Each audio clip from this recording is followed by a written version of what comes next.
नमस्कार, मेरा नाम है विवेक शर्मा और आप मुझे देखते हैं बहुत सारे प्लेटफॉर्म्स पे। मैं बात करता हूँ कैंसर की और मेंटल हेल्थ की। और मुझे कहीं से एक न्यूज़ जो है वो सुनाई दी और मैं चला आया साक्षात डॉक्टर ज्योति बाजपेयी के घर। ये डॉक्टर ज्योति बाजपेयी हैं जो कि मेडिकल ऑन्कोलॉजिस्ट हैं, लीड हैं, हेड ऑफ द डिपार्टमेंट हैं अपोलो हॉस्पिटल मुंबई में। डॉक्टर साहब नमस्कार और ये मौका देने के लिए बहुत बहुत धन्यवाद।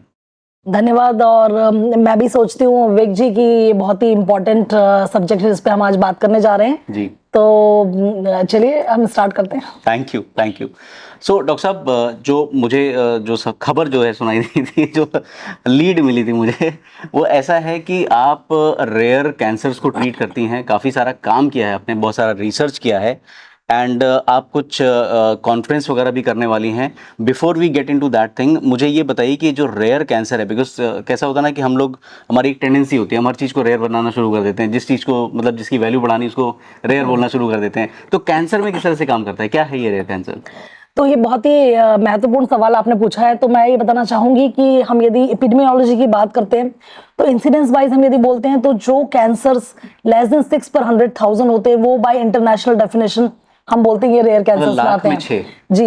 अच्छा। जी। लेकिन इंडिया के लिए मैंने काम किया है और इंडिया और सार्क कंट्रीज में हमने देखा है कि एपिडेमियोलॉजी डिफरेंट है वेस्टर्न वर्ल्ड से। तो हमारे यहाँ जो कैंसर्स हैं वो उतने इंसिडेंस उतनी कॉमन नहीं है जितना कि वेस्टर्न वर्ल्ड में, मगर यहाँ पे कुछ अलग तरीके के चैलेंजेस हैं। इसको हम अननेसेसरी, जैसे आपने बोला कि ज्यादा ही कैंसर्स रेयर में ना आ जाएं, इसलिए हमने एक प्रपोज किया डेफिनेशन जो कि लैंसेट रीजनल हेल्थ में पब्लिश भी है ये पेपर। इसमें हमने बोला है कि शायद ज्यादा अच्छा होगा कि 3 पर 100,000 का यदि हम इंसिडेंस रखें तो शायद इंडिया और सार्क कंट्रीज के लिए ज्यादा एप्लीकेबिलिटी है। बिकॉज हमारी शायद पॉपुलेशन बहुत बड़ी है। हाँ, पॉपुलेशन बड़ी है और कैंसर की इंसिडेंस पर से उतनी कॉमन नहीं है जितनी वेस्टर्न वर्ल्ड में। ऑल्दो हमारे कैंसर ज्यादा एग्रेसिव होते हैं, ज्यादा चैलेंजिंग सिचुएशंस हम फेस करते हैं। अच्छा डॉक्टर साहब, ये जो रेयर कैंसर जो बोलते हैं, मतलब किस टाइप के मतलब होते हैं? लाइक ये ऑर्गन वाइज डिफरेंट होते हैं या कम्युनिटी वाइज, कैसे, मतलब हाउ डू यू डिफाइन, आम आदमी कैसे समझे उसको? बिल्कुल। तो आई थिंक ये सब जानना बहुत जरूरी है कि रेयर कैंसर्स को हम डिफाइन कर सकते हैं कि जो रेयर हिस्टोलॉजीज हैं, मतलब जैसे कि मैंने बोला कि मैं एक सार्कोमा ट्रीट करती हूँ, ये बोन एंड सॉफ्ट टिश्यू का कैंसर होता है, तो ये पर से इसकी इंसिडेंस कम है इसलिए ये रेयर है, ये रेयर हिस्टोलॉजी है। सिमिलरली स्किन कैंसर्स हैं, ये रेयर हैं। कुछ कैंसर्स होते हैं जो कॉमन हिस्टोलॉजी होते हैं जैसे कि ब्रेस्ट कैंसर या गायनेकोलॉजिकल कैंसर्स, मगर इनमें भी कई रेयर प्रेजेंटेशन हो सकते हैं, तो उसको भी हम रेयर और चैलेंजिंग सिचुएशंस में लेते हैं। For example generally breast cancer जो होता है गार्डन वैरायटी का, वो पोस्ट मेनोपॉजल वुमन में होता है, लेट एजेस में ज्यादा कॉमन होता है। मगर यदि ये यंग वुमन में दिख रहा है, जो कि मेरा पैशन है ट्रीट करने का, यंग एंड एडोलेसेंट, तो ये रिलेटिवली रेयर की कैटेगरी में आ जाता है। प्रेगनेंसी रिलेटेड कैंसर्स जो हैं वो रिलेटिवली रेयर की कैटेगरी में आ जाते हैं। सिमिलरली कुछ जो हिस्टोलॉजीज हैं ब्रेस्ट में, जैसे लोब्यूलर है या सिक्रेटरी है या म्यूसिनस है, ये सारे जो हैं, और even some receptor subtype like triple negative breast cancer which is very aggressive variety, ये भी रिलेटिवली रेयर में आ जाता है। तो इस तरीके से हमें समझना पड़ेगा कि ना केवल रेयर हिस्टोलॉजीज, इसके बनिस्बत ये कि जो कॉमन हिस्टोलॉजीज हैं उसमें भी कई तरीके के रेयर प्रेजेंटेशन या उनके सब क्लासिफिकेशन हो सकते हैं जो रेयर हो।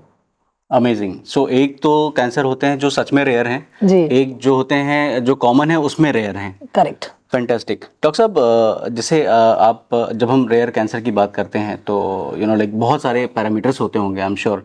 ये काम करना खुद में रेयर है, तो आपको कहाँ से प्रेरणा मिली, आपने कैसे शुरुआत करी इसकी? देखिए, मैं ये बताना चाहूंगी कि मुझे ये लगा कि कई सारे कैंसर जो कॉमन, उन पे काफी वर्क हो रहा है, उस पर गवर्नमेंट भी इन्वेस्ट करती है, उस पर सब जगह से लोग सोचते हैं कि इनमें क्योंकि कई सारे पेशेंट्स हैं तो इनमें वर्क करने में ज्यादा अच्छा है, ज्यादा यील्ड है। मगर ये जो रेयर कैंसर्स हैं ये क्योंकि मैंने ऐसे बोला कि पर से इंसिडेंस के हिसाब से ये काफी कम होते हैं, तो nobody wants to put an effort to that, क्योंकि उनको लगता है कि यील्ड इतनी नहीं है, फार्मास्यूटिकल कंपनीज भी उतना ट्रायल नहीं करना चाहती, और बिकॉज रेयर है उनका रिक्रूटमेंट बहुत डिले हो जाता है, बहुत एफर्ट और बहुत लॉजिस्टिक्स डालने पे कम रिजल्ट आते हैं। तो बहुत समय से ये फॉरगॉटन कैंसर्स हो गए हैं, इनको इग्नोर किया गया है और उसमें इसलिए इतनी अच्छी केयर पैटर्न नहीं है। तो मैंने कई पेशेंट्स को देखा कि जब वो रेयर कैंसर डायग्नोसिस से आते हैं तो वो वो इतना चैलेंजिंग हो जाता है, पहले डायग्नोस्टिक डायलेमा, उनका डायग्नोसिस नहीं हो पाता क्योंकि डायग्नोसिस के लिए भी उतना लेवल ऑफ एविडेंस स्ट्रॉन्ग नहीं है, उतना लोगों के पास एक्सपीरियंस नहीं है। फिर जब ट्रीटमेंट की बात आती है तो हैंडफुल ऑफ ड्रग्स अवेलेबल, क्योंकि इतने ट्रायल्स नहीं हुए हैं। देन जो क्वालिटी ऑफ एविडेंस है जिसको हम बोलते हैं रैंडमाइज ट्रायल के फैशन में, वो बड़ा कम होता है क्योंकि इतने पेशेंट्स नहीं है, तो कैसे करेंगे ये ट्रायल्स। तो जो लेवल ऑफ एविडेंस है वो वीक है, इसकी वजह से कई एक्सपर्ट्स को ट्रीटमेंट उतने अच्छे तरीके से कंफर्टेबली नहीं कर पाते हैं। तो उनको डायग्नोसिस का चैलेंज है, उनको ट्रीटमेंट का चैलेंज है। देन सपोर्ट ग्रुप, बहुत सारे पेशेंट नहीं है कम्युनिटी में, तो वो किसके साथ लाइज करें। यहाँ हम देखते हैं बड़े बड़े ग्रुप्स हैं, सपोर्ट ग्रुप ब्रेस्ट के लिए, लंग के लिए, इन जनरल, तो वो पेशेंट्स को बड़ा सपोर्ट देते हैं। मगर क्योंकि ये इतने रेयर हैं तो इनके लिए वो भी प्रॉब्लम है। देन आई थॉट कि ये because this is some of the area which really required an attention, तो मैंने इस पे वर्क करना शुरू किया।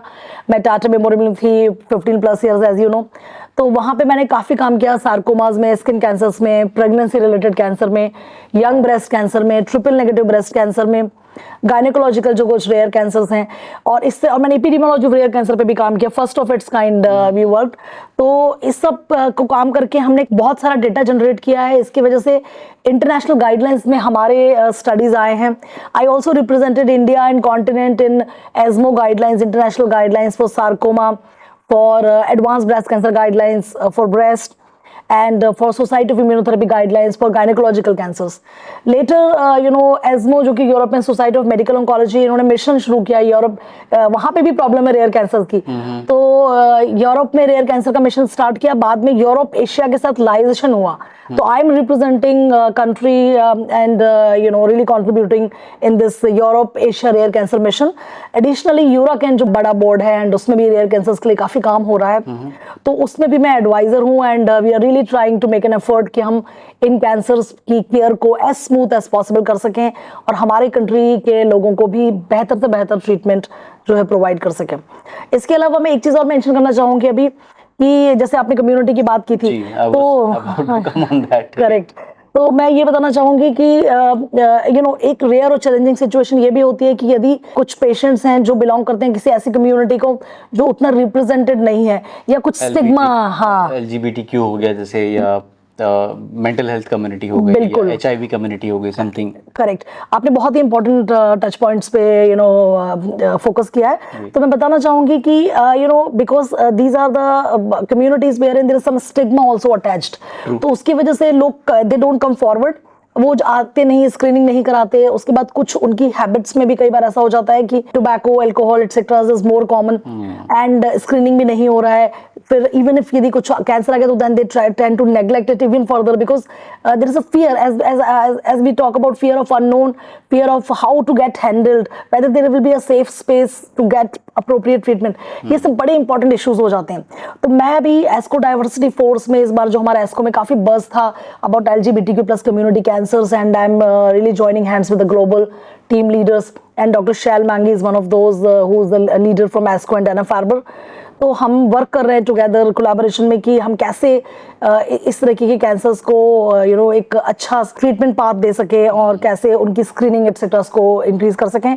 अभी मैं टाटा मेमोरियल में नहीं हूँ, मैं now as you know now I am shifted to Apollo groups, so I am there as lead medical and precision oncologist for Mumbai and Maharashtra. मगर मैं स्टिल, मेरे कोलैबोरेटिव लिंक्स टाटा से और बाकी इंटरनेशनल टीम से तो है ही, तो हम मिलकर अभी भी टाटा के साथ काम कर रहे हैं। Doctor Gauravi Mishra is from preventive team who is working with me, and the leadership of Tata Memorial, Dr. Sudeep Gupta is also providing support। तो हम ये काम कर रहे हैं कि हम इस कम्युनिटी के लिए जो कैंसर्स हैं उनकी स्क्रीनिंग और उनके ट्रीटमेंट के लिए कैसे एक सेफ पाथ डिस्कवर कर सके।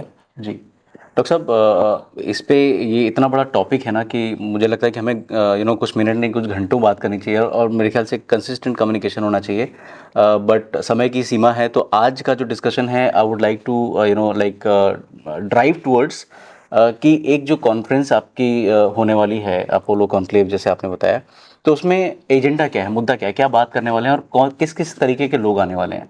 बिल्कुल, तो आई थिंक बड़ा इंपॉर्टेंट सवाल ये भी है। तो ये तो हमारी एनुअल नेशनल कांग्रेस है, और इसमें 7 मॉड्यूल्स हैं, डिफरेंट रिप्रेजेंटेशन है। मगर आप पर से जिस टॉपिक की यदि बात कर रहे हैं, तो ये हम 9 नवंबर को precisely precision oncology and rare and challenging situations in oncology पे, ये मुंबई में हो रही है, जियो सेंटर में हो रही है, जियो कन्वेंशन सेंटर में, और हमने 20 इंटरनेशनल एक्सपर्ट्स बुलाए हैं इस पर्टिकुलर सेशन के लिए। प्रिसीजन रेयर एंड चैलेंजिंग के लिए भी 6 big international people who are coming. And importantly आपने क्योंकि LGBTQ प्लस केयर की बात की तो मैं बताना चाहूंगी कि ये हाईलाइट है इस सेशन की एंड इसमें हम लोग doctor Shail Mangi herself who is from ESCO diversity force is travelling because she is really fascinated with our commitment and our work ethos. We want to establish a dedicated clinic in Apollo premises, first of its kind, later after the conclave. And right now we are liaising with all the stakeholders in this regard. In this meeting, there will be a voice of not only oncologists, people from the community, people from the NGO groups, people from other segments. So I believe this conclave is extremely important in this regard, and I urge everybody to come forward and witness this meeting, where in first time we are in this part of the world discussing these challenging issues and trying to provide a care path. Fantastic. Doctor साहब, meeting के बाद ये जो highlights है कहीं available होंगे देखने के लिए लोगों? बिल्कुल बिल्कुल, हम इसको पब्लिश करेंगे, तो अपना अपोलो का हमारा न्यूज़लेटर होता है, हम उसमें भी पब्लिश करेंगे एंड आपको अलग से भी ये जानकारी मिलेगी। मीडिया भी काफ़ी इंटरेस्टेड है, तो आई बिलीव कि ये स्टेक होल्डर्स की responsibility how to communicate and spread this voice, because we are doing good work, we are trying to provide this safe clinic, safe space for this patients. मगर यदि ये voice सब जगह spread नहीं होगी तो कैसे पता चलेगा जो हमारे पेशेंट्स हैं जिनको कि इसकी ज़रूरत है।